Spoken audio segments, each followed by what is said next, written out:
Ladies and gentlemen, there is trouble in Merseyside. I repeat, there is trouble in Merseyside. Final score at the G-Tech Stadium. Brentford 3, Liverpool 2. Liverpool lose their fourth straight Premier League game. Unbelievable. I can't believe what I'm saying to you guys.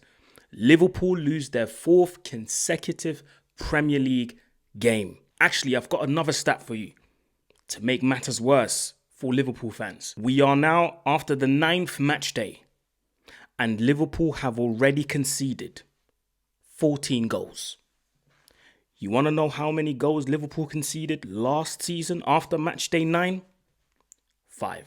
There is trouble in Merseyside, and we have to run through the goals. I mean, I talked about it, pundits talked about it, creators talked about it. Everyone knew about Brentford's threat when it came to long throws. And what happens in the 5th minute?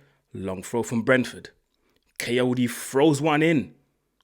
They don't win the first ball, but they for damn sure won the second ball.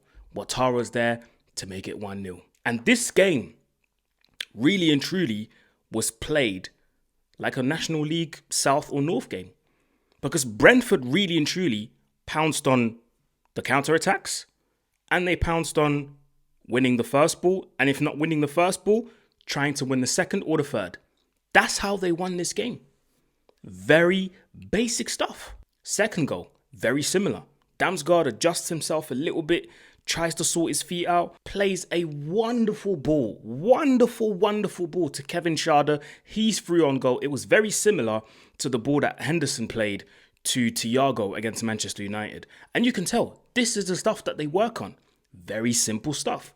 Schade's through, he makes it 2-0, and Brentford are flying. Liverpool pull one back just before halftime. Kerkez makes it 2-1, but really and truly, it should have been more, because Brentford were absolutely killing Liverpool. Liverpool were all over the place. There was nothing working for Liverpool the way it should have worked. Then there's the penalty incident in the second half. Now, we are going to talk about it, right?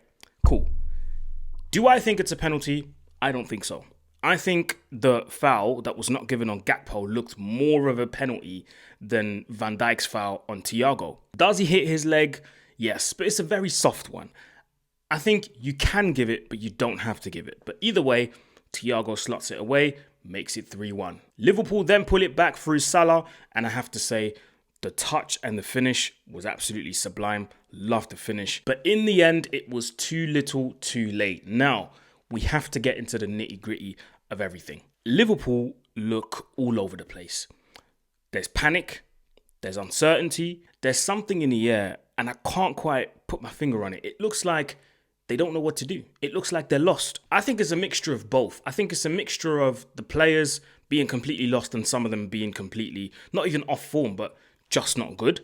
And the manager looking lost as well on the touchline. And you can tell sometimes by the substitutions that Arne Slot is making sometimes. He looks like he's panicking, and he has to make it work, and he wants to make it work by doing all of these changes, all of these subs. The fact that Arne Slot, who won the league with Liverpool last season, got beaten by Keith Andrews, who last season was a set-piece coach, is absolutely insane to me. In almost every aspect, apart from possession, Brentford absolutely destroyed Liverpool.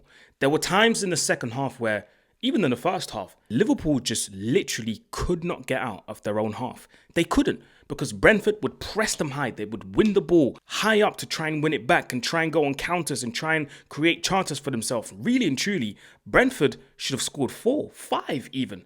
Thiago had chances. Ouattara had chances. Coyote had chances. Damsgaard had chances. Like, it was incredible to see the amount of chances that Brentford were creating for themselves. Then you go into individual performances. Van Dijk has been really, really poor for a long time. And I've been talking about this thing that he does where when he's being attacked, it's like he tries to stay away as much as possible because he thinks just by being there and his presence, and I don't know if it's an actual thing, but watching it, it actually feels like this is what's happening. Just him being there because he's big, tall and strong, it's going to scare attackers off. I don't think that works anymore, if I'm honest with you. He's going to have to commit now Fair play. Sometimes you commit and then you get skinned. It happens to the best of defenders, man. Nobody's safe from these attackers anymore. Konate, it's just not been good enough for weeks and weeks and weeks. I'm looking at some of the attacking players. Florian Wirtz, when is it going to happen? Yes, fair enough. You need time to adapt. I understand all of that. But not one assist, not one goal, not one contribution in any way, shape or form. Alarm bells should be ringing heavily right now on the red side of Merseyside. Now, during the week, I've seen a lot of discourse around Mo Salah, and a lot of people are struggling with the fact that Mo Salah is not scoring anymore. And I've talked about this issue before, and I've said it openly. I don't hide from it, and I say it because I mean it. And I keep repeating myself. Some people may hear it for the first time. Some people may have heard it before, but I keep saying it. Mo Salah is a fantastic goal scorer, but he's not a great footballer. And the reason why I say that is because when he doesn't score, he fails to affect the game in a positive way. And I said this when he was scoring goals. Last season, when he couldn't stop scoring, I was saying it. And sometimes, yes, when a fan's favourite player is scoring goals, they fail to see what others do see sometimes. I've been talking about Mo Salah's first touch. I've been talking about Mo Salah's inability to dribble properly. Now, listen, when it comes to dribbling, a lot of people get it misconstrued and think that just pushing a ball and running behind it is dribbling. That's not dribbling. I'm telling you, it is not. What Mo Salah is doing sometimes, that's not dribbling. He's not manipulating the ball at will. He does this thing where, and I talked about Gyökeres the other day, where Gyökeres, when he's got the ball in front of him, he's got so many heavy touches that he ends up chasing them. And sometimes he can't run in a straight line. Like when he touches the ball, it goes like this, then he touches it again. And because he's heavy boned, without body shaving, it takes him time to kind of adjust. That's why you keep seeing these movements like that. With Mo Salah, he's very sharp. It's different with him. He'll give the ball a few touches and then he'll do this, and then he'll hesitate with his right, then hesitate with his left, then hesitate. Like he doesn't roll the ball. He doesn't manipulate the ball at will. And some people seem to think that that's dribbling.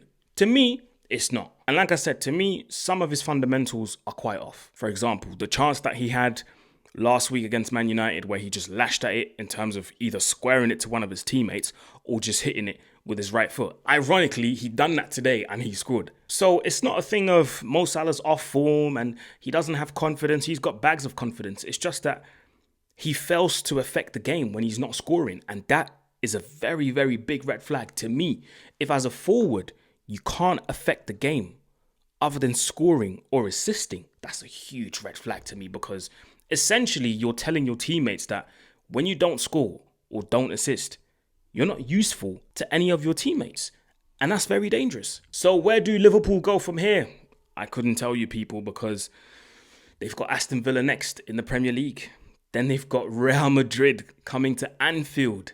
Whoa, wow, that's going to be crazy. Then after that, they got Man City away.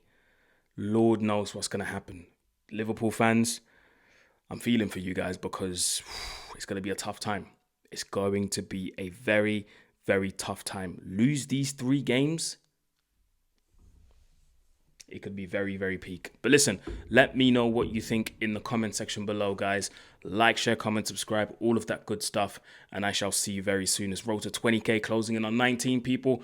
Make sure you hit the like button, subscribe. Make sure you support the channel the best way you can.